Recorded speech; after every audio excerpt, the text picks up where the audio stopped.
మా అందరి అభిరుచులకి ఏకైక ఎంపిక మానేపల్లి జ్యువెలర్స్. తరతరాలుగా తరగని స్వర్ణ బంధాలు మన మానేపల్లి జ్యువెలర్స్. నేను దృష్టిలో పెట్టుకున్నది ఓల్డ్ సిటీ పక్కన ఎయిర్పోర్ట్ కట్టాను, మీరు గుర్తుపెట్టుకోవాలి. నేను దూరదృష్టితో కట్టాను అది కూడా. అదే మరి ఒక ఔటర్ రింగ్ రోడ్ వేస్తే ఈరోజు మీరు చూస్తే హైదరాబాద్లో ఉండే ముస్లింస్ అంతా బ్రహ్మాండంగా కోటీశ్వరులు లక్షాధికారులు అయ్యారంటే అది ఆ రోజు నేను చేసిన పని అని చెప్పి నేను మీకు తెలియజేస్తున్నా.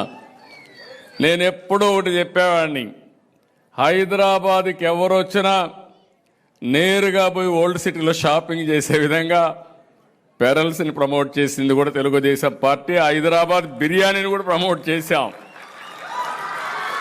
ప్రపంచం మొత్తం హైదరాబాద్ బిర్యానీ అంటే దానికి ఒక ఛాంప్ క్రియేట్ చేసే పరిస్థితికి వచ్చామంటే, ఇంకొక పక్క ఆ రోజు ప్యాలెస్ ఉంటే, పలక్నమా ప్యాలెస్ ఉంటే నిజాం సంస్కృతిని కాపాడడానికి ఒక బ్రహ్మాండమైన హోటల్ పెట్టి దాన్ని కూడా పరిరక్షించామని చెప్పి కూడా నేను మీకు తెలియజేస్తాను. ఒకటి రెండు కాదు, నేను వారసత్వాన్ని కాపాడడం కోసం అన్ని విధాల ప్రయత్నం చేశాం.